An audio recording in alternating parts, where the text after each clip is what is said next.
Hey, it's Professor Dave. Let's talk about indirect object pronouns. He knows a lot about all kinds of stuff. Professor Dave explains. Once again, in order to understand Italian grammar, we have to know a little bit about grammar in general. We know what the subject of a sentence is, as well as a direct object. If I say, I bought a book, I am the subject, because I'm the one performing the action. I bought something. And what did I buy? I bought a book. So the book is the direct object. It is the object receiving the action, as it is being bought. So what is an indirect object? Well, let's take that book I just bought. What if I say, I gave the book to the student? I am still the subject, as I am the one giving something. What did I give? That would be the book, the direct object. But who am I giving the book to? To the student. The student is the indirect object. The student is affected by the act of giving, but not as a primary object. The presence of the preposition to, or sometimes for, proves it, since direct objects are not introduced by such prepositions. So now that we are up to speed on how this works in English, let's see how this works in Italian. La mamma dà il gelato a Luigi. This looks a lot like the sentence we went over in English, so let's label all the parts. What's the subject? That's la mamma. La mamma dà, so she is giving something. Whatever she is giving must be the direct object, and that's the gelato. But who receives the ice cream? That would be Luigi, the indirect object. Now here's the thing. We know that a direct object can be replaced by a pronoun when we don't want to repeat it. Do you know Francesco? Yes, I know him. Him is a direct object pronoun. Well, the same thing can be done with indirect objects. Did Maria speak to Francesco? Yes, she spoke to him. Now, it's very important to recognize the difference between direct and indirect objects, because in Italian, they will be expressed with different pronouns. When in doubt, always try to identify the direct object first. For example, when I say, Maria knows Francesco, Francesco is clearly the direct object, as he is the only one receiving the action of knowing. Maria knows him. But when I say Maria buys Francesco shoes, Maria is still the subject, as she does the buying. But where is the direct object? It's certainly not Francesco, as she doesn't buy Francesco. She is buying shoes for him. So while the shoes are the direct object, Francesco is merely the one indirectly enjoying the purchase. We can have an indirect object even without the presence of a direct one. For example, I could say, Maria speaks to Francesco. The presence of the preposition to is what makes Francesco the indirect object. Not all verbs can have an indirect object, only verbs that can specify for whom or to whom something is done.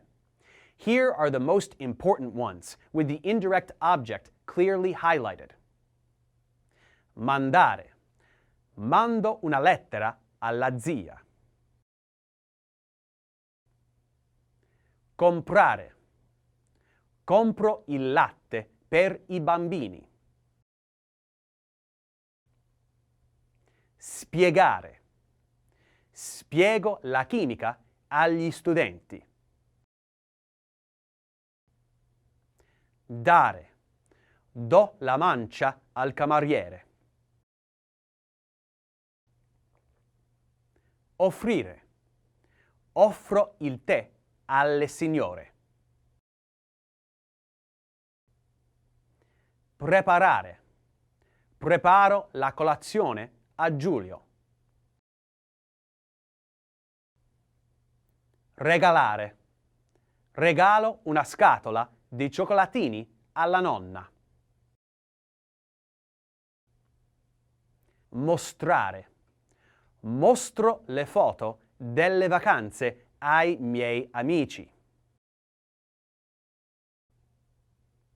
You have probably noticed that the preposition that corresponds with to or for in Italian is a.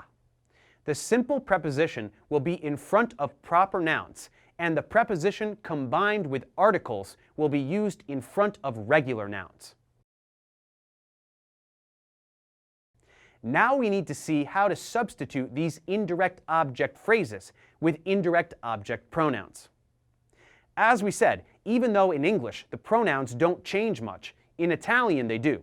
So let's learn the variety of indirect object pronouns. To him will be gli. To her will be le. To them, masculine plural, will be gli. To them, feminine plural, will also be gli. This pronoun used to be loro, postponed after the verb, but that variation became a nuisance, so nobody uses it anymore, and you will only find it in literary writing. To me will be mi. To you, singular, will be ti. To us will be ci. To you, plural, will be vi. We must note that all of these pronouns usually precede the verb when the verb is conjugated, but the rules of position after an infinitive or an imperative are still valid. Let's see how this works by making some phone calls. Telefono a te. Ti telefono domani.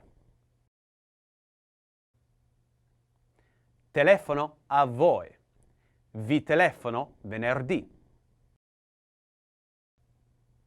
Telefono a Carlo. Gli telefono più tardi. Telefono a Chiara. Le telefono a mezzogiorno. Telefono ai nonni. Gli telefono stasera. Also acceptable is telefono loro stasera. Bisogna telefonare al dottore. Bisogna telefonargli.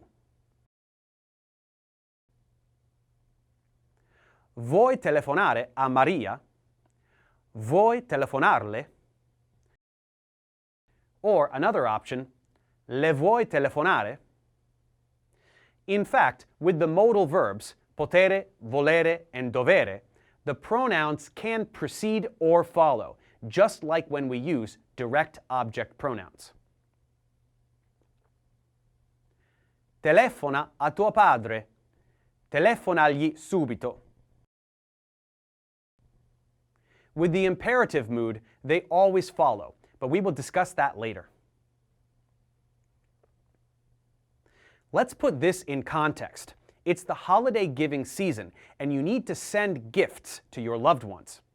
You think to yourself, io mando sempre tanti regali. Che cosa mando? Alla mamma le mando fiori. Al papà gli mando una bottiglia di limoncello. A mio fratello gli mando un gioco in scatola. A mia sorella le mando un CD di jazz. Ai nipotini gli mando un libro sugli animali. A voi vi mando un panettone. And now we know how to use indirect object pronouns in Italian. Let's check comprehension.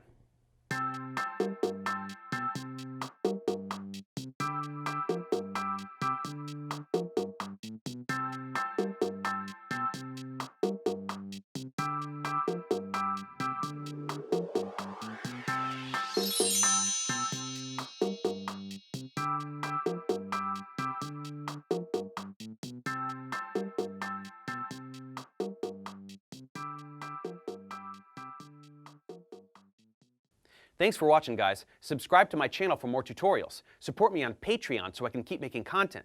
And as always, feel free to email me, ProfessorDaveExplains@gmail.com.